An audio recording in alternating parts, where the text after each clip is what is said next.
I didn't make the agenda, so Renee, I'm sorry that you have to wait to do your important announcement after me.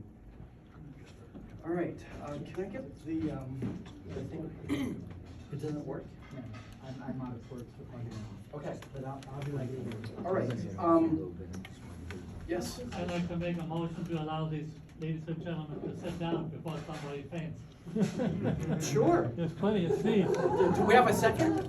Yes, yes, second. You heard them, you're being invited to sit down. There's plenty of seats. You want us to move the camera or you want to? Yeah, because I need to see this. So they will.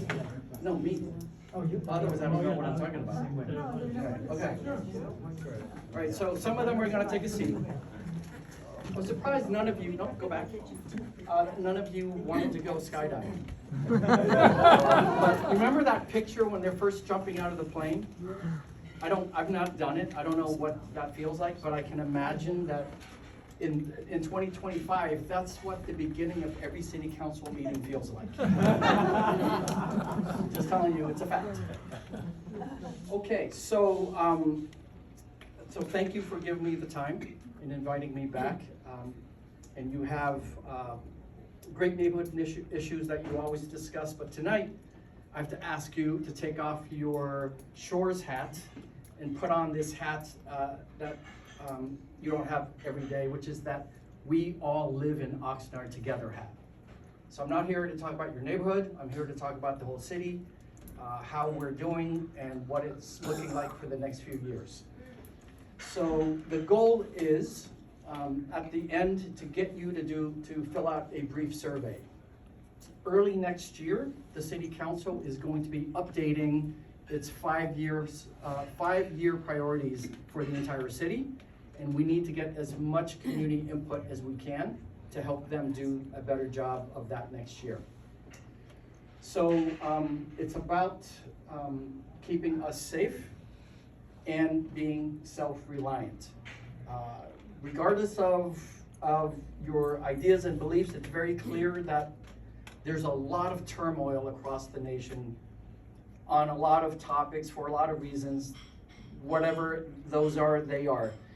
But the impacts of what happens outside of Oxnard, in addition to what happens in Oxnard, many of the things occurring outside of our city, whether it's in Sacramento or in Washington, actually have a direct impact on us. What's frustrating is we don't get a proper schedule of what might happen when.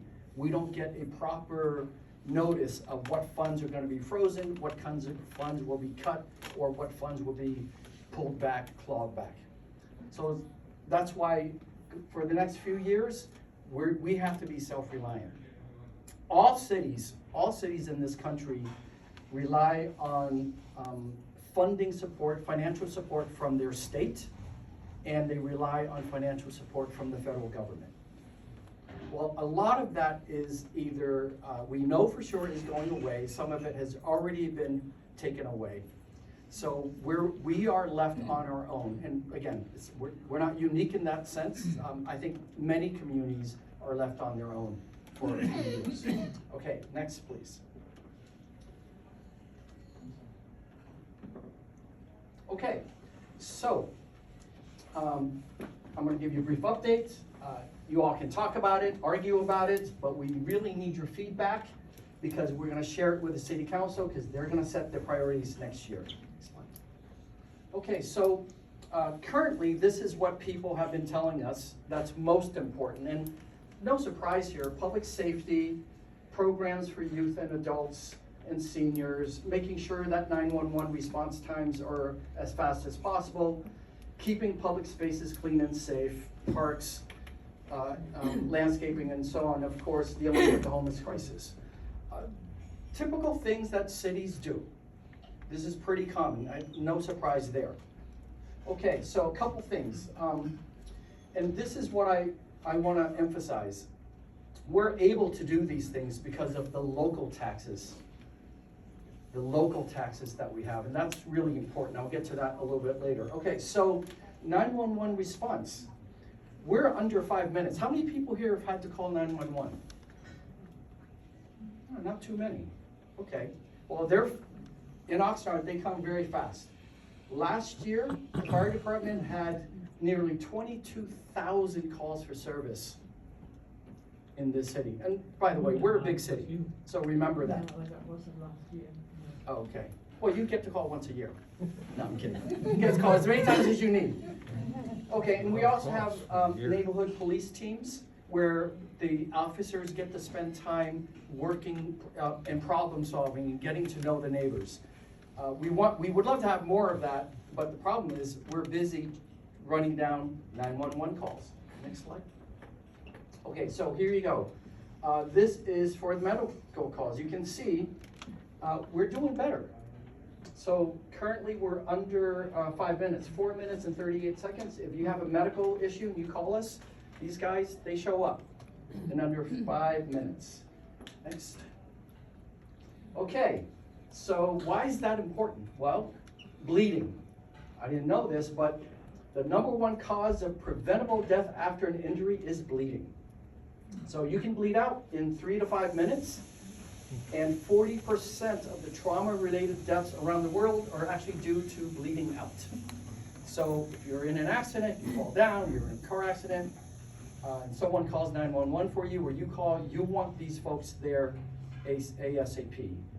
And that only happens if we have an adequate fire department, or an adequate police department, or an adequate public works department, or an adequate city manager. So, next slide. But these things all matter. Okay, stroke. How many people have had to have any experience with dealing with stroke or a close family member? There you go. So, I only learned this recently, but when you have a stroke, there 2 million brain cells die every minute. So for some of that, we're good for 30 seconds. But you also have to be picked up and taken to the hospital, because if you get treatment within 3 hours, you're most likely going to be okay. But again, we can't respond this fast if we don't have an adequate department. If we don't have, and that goes back to, if we can't fund it, we don't have it. Okay, next slide. Police, again, we're down. Our response times have gotten better and better. All good news. Next. Okay. This is important as a reminder. And you heard the police officer earlier talk about some of the things that they do. Because I go to neighborhood council meetings and I get complaints about, so-and-so sees someone running a stop sign and where are the cops? Well, this is a big city. And in big cities, sometimes bad things happen, but there's a lot of this, believe it or not, here too. Again, we're not unique. All big cities in the country have these kinds of issues. So they're often busy getting a lot of this off the streets. And yeah, sometimes it happens here too. So, and the other thing is, more often than not, when you're complaining about that person running the stop sign in your neighborhood, it's most likely one of your neighbors. Okay, next. Okay, in the last 5 years, we've made a lot of progress in our public spaces. All these are images, examples you see of upgrades we've been able to make. How many people here remember what, like 5 years ago, what the streets and the landscaping was like around the city? Yeah, well, some of you. It's a lot better now. And even if you're not happy with local government, you can't deny that the streets and the landscaping and the parks and the trees aren't better. So lots of this going on. Next. Okay, here are some other facts. Maintaining public spaces. Before we had local revenues, we couldn't take care of the garbage. Now, we were doing it once a week, now it's every day. We were pruning less than 1,500 trees a year, now it's 9,000 trees, and I've asked you this before, but let's see if anyone remembers. How many public trees are there in Oxnard? Roughly 48,000, but that doesn't include all of your trees. But we don't prune your trees. Okay, this one is frustrating, illegal dumping. This is literally littering. More than 1,000 tons collected last year. Yeah, that's a shame. And then of course, parks maintenance. We Believe it or not, when I first got here, we were barely mowing the grass in the parks once a month. So now, thanks to all of you and local funding, it's weekly. Next. Work around here, again, our great public works department. We've actually repaired two bridges here.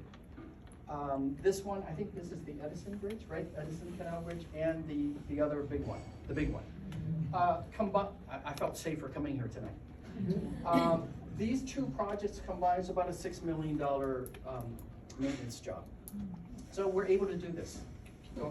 And by the way, so a lot of that was grant funding, but we're also able to do it because we have the people to do it, which is very important. And then, of course, paving. Lots of great road work going on, and I just, I like to, I'm good friends with the city manager in the city of Ventura, but I can't help but say, drive up Victoria until you get to their city and you'll see the difference. Yep. Okay, next. All right, and then here it is, the funding. Unfortunately, due to a local lawsuit, we had to spend all cash on road repair, which is not the way every other city in the country does it. They've used municipal bonds. We, unfortunately, in recent years have had to burn through cash, but we're doing it because at some point you just have to, right? You can't let the roads go completely, as we've done in the past. So a lot of the local funding has gone towards good road repair. Okay, and of course, we were restoring and increasing our programs for youth and for seniors. It's amazing. The last few years, 8% increase in youth activity and a 30% increase in senior activity across our 5 senior centers. It's pretty extraordinary. I don't know if they've ever sold their paintings, but they do it all the time. Next. Okay, and then of course, we're making progress on homelessness. We are down 2 years in a row. This most recent year, the homeless population in Oxnard has decreased by 15%. Now here's the thing. The federal funding to support a variety of services and programs to combat homelessness, gone.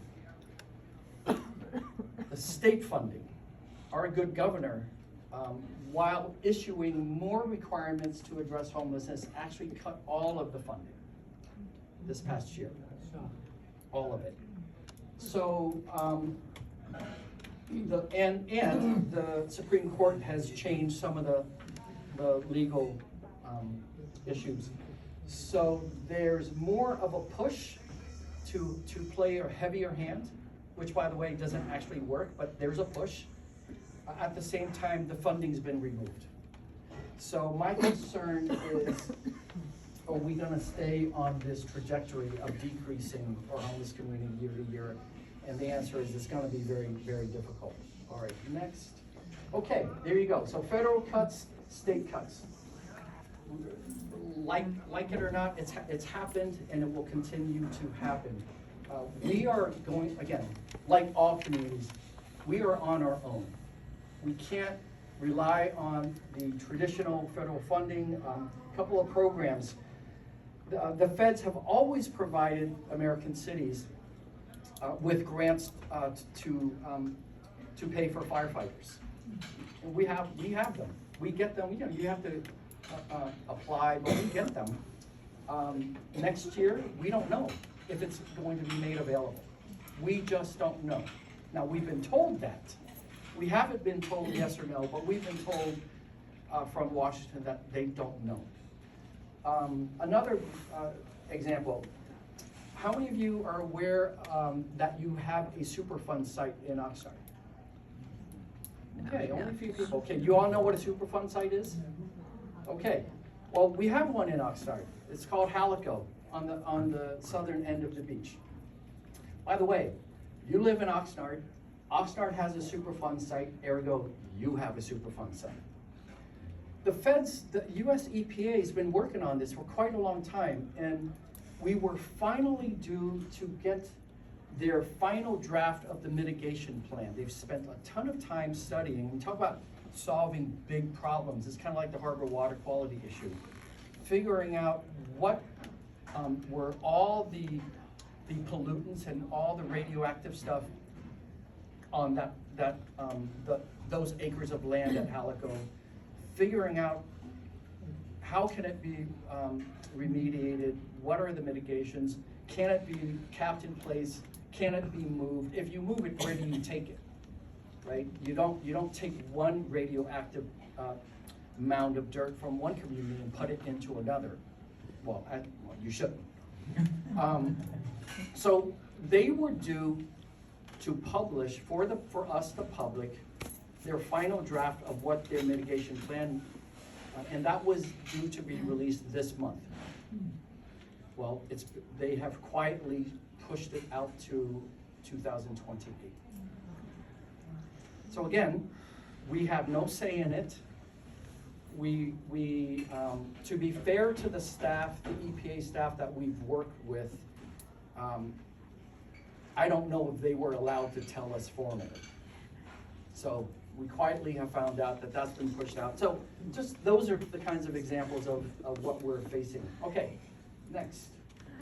All right, now, as a reminder, because I know people, I get this all the time, we pay you so much taxes, what are you doing? So as a reminder, so this is, what is this one? This is sales tax, okay. So your sales tax, that much of it goes to the state. That's 3.9%, almost 4% of your sales tax goes to the state.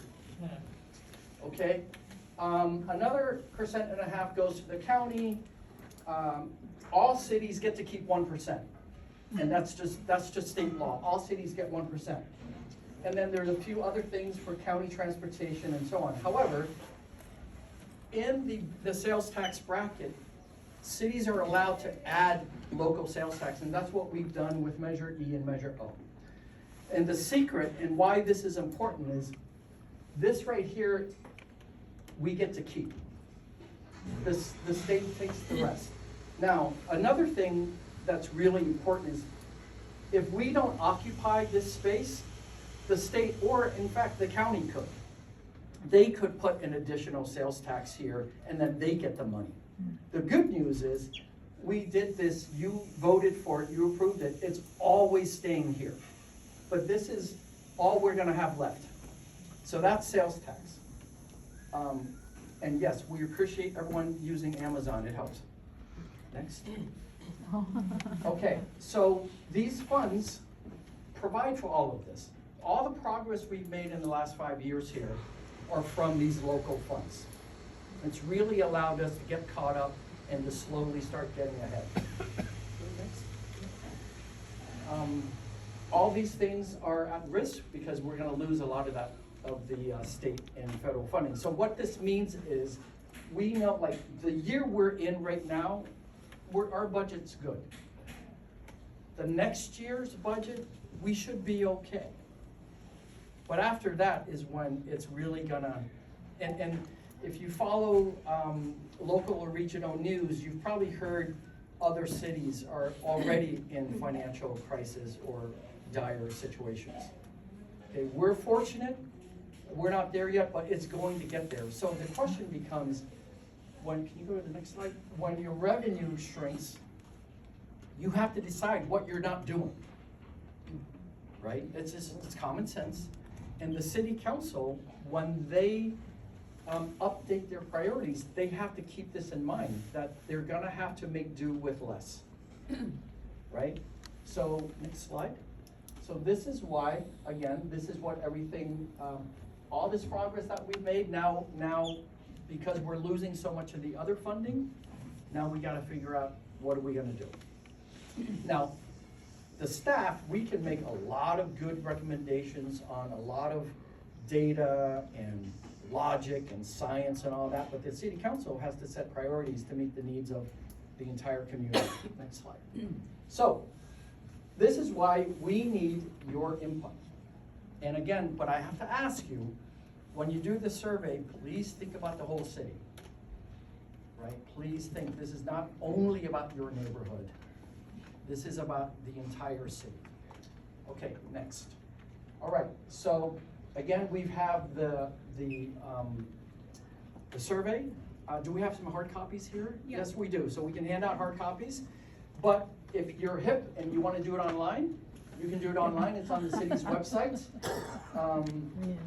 And you have this, so you can also send it out, right? Okay. And one more slide. Or if you're really hip, or your grandkids can show you how to do it this way. You can do it this way too. It's very brief, but it's really important for the city council to get as much information and feedback from the community directly as possible.